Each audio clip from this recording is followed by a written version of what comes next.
Naël marchait dans le jardin magique des émotions, un lieu merveilleux où chaque sentiment prenait racine sous forme de fleurs, de lianes ou d'arbres au feuillage changeant. Pourtant, ce jour-là, la beauté du jardin ne parvenait pas à l'apaiser. Un orage grondait en lui. Depuis toujours, Naël aimait construire des tours avec les pierres du ruisseau. Chaque pierre posée était une victoire, un pas de plus vers la tour parfaite. Mais ce matin-là, rien ne tenait en place. Chaque tentative s'effondrait avant même qu'il ne puisse ajouter un nouvel étage, comme si le monde entier conspirait contre lui. Et puis, un petit renard curieux surgit de nulle part, vif et espiègle, se mit à bondir joyeusement autour de lui.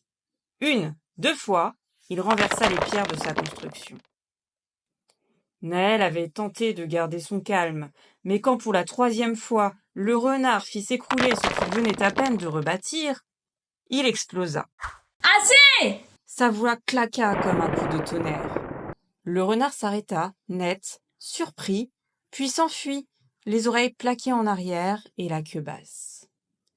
Naël, lui, se retrouvait seul avec sa colère, une colère vive, brûlante, qui battait dans sa poitrine et contractait ses poings. Il avait envie de frapper le sol, de jeter les pierres loin, très loin. C'est alors qu'une lueur rougeoyante attira son regard.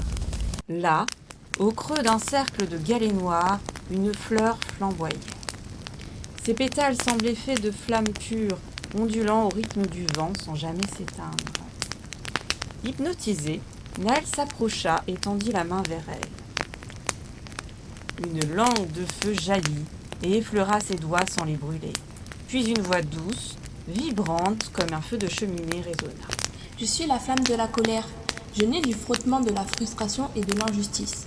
Parfois, je grandis si vite que je consume tout sur mon passage. Mais si tu m'écoutes, je peux aussi éclairer ton chemin. Naël fronça les sourcils. Comment pourrais-tu m'aider ? Demanda-t-il, méfiant. Je ne suis ni bonne ni mauvaise, Murmura la flamme. Tout dépend de ce que tu fais de moi. Me laisseras-tu détruire ce que tu as bâti ? Ou apprendras-tu à me façonner ? Naël réfléchit. Il pensa à la tour qui s'écroulait, à l'impatience, à l'envie d'abandonner. Mais était-ce vraiment la faute du renard ? Ou bien était-ce sa propre frustration qui l'empêchait de recommencer ? Que dois-je faire ? Souffla-t-il, une lueur d'espoir dans la voix. Regarde en toi, puis donne-moi une forme. Naël inspira et ferma les yeux. Il sentit la chaleur de la flamme vibrer autour de lui. L'onde de sa puissance l'envahir sans le consumer.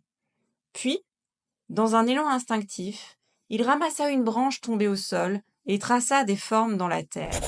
Il sculpta des cercles, des lignes, des spirales.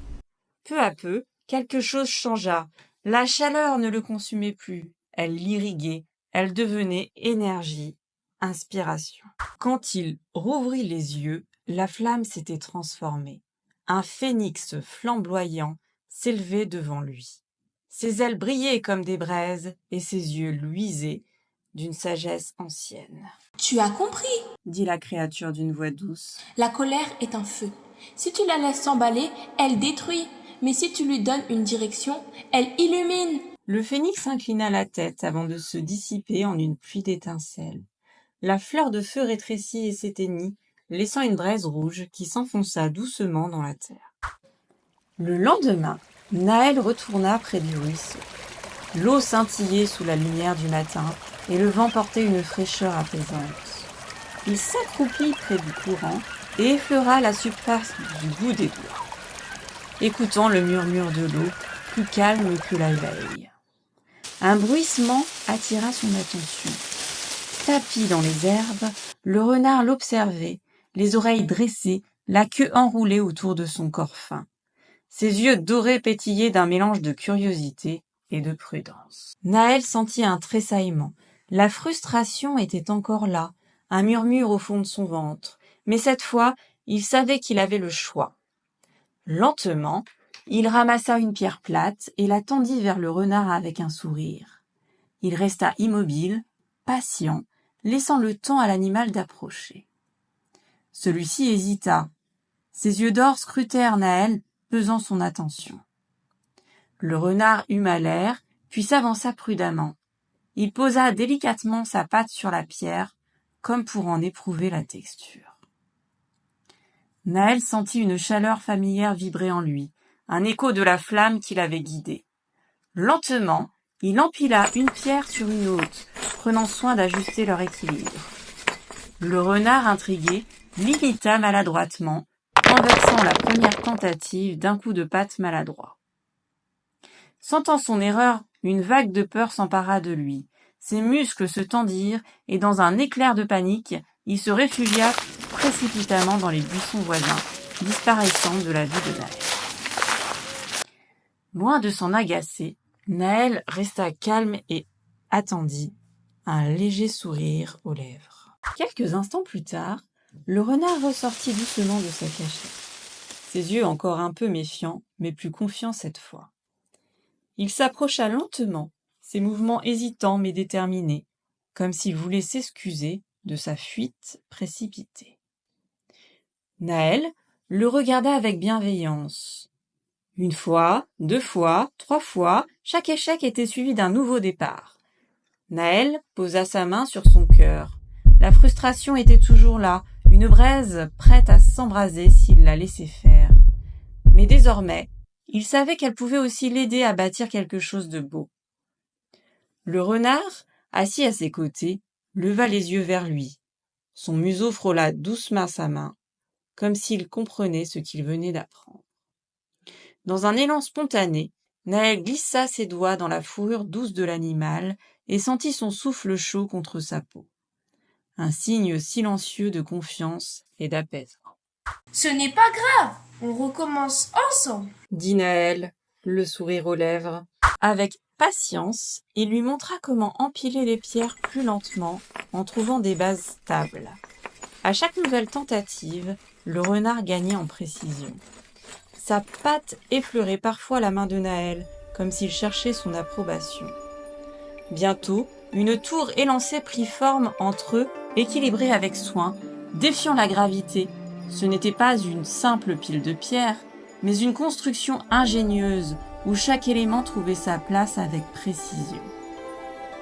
Naël recula légèrement et observa l'ouvrage avec satisfaction. Ce n'était pas seulement une tour, c'était un symbole de quelque chose de plus grand, un pont entre lui et le renard, une harmonie retrouvée entre patience et force d'esprit. Et pour la première fois, il sentit que cette flamme ne le consumait plus, elle l'éclairait. Le feu qui brûle peut détruire, mais il peut aussi forger. Tout dépend de la main qui le porte. Est-ce que tu connais des jeux vidéo? Ouais, c'est pas mal. C'est trop réaliste. Oui, attends, je vais colorer un petit peu bien. Chut! Alors les enfants, vous arrive-t-il de vous mettre en colère? Oui. Quand? Surtout quand mon frère il me casse des choses. Moi, surtout quand je vais quelque part et que je fais des trucs et à un moment ils sont cassés. Cassés aussi. Moi, c'est surtout quand j'arrive pas à faire quelque chose, je m'énerve parce que j'arrive pas à le faire. Pareil. Comment tu te sens quand t'es énervé? Qu'est-ce qui se passe en toi? J'ai envie de me défouler et de tout détruire. Pareil. D'accord. C'est comme si ça allait exploser, mais ça reste à l'intérieur de moi, du coup j'ai l'impression de me brûler de l'intérieur. Qu'est-ce qui peut te calmer quand t'es en colère? Un coussin, je tape dessus.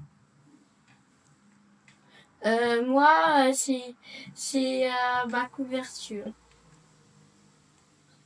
Une musique douce ou des exercices de respiration pour me calmer.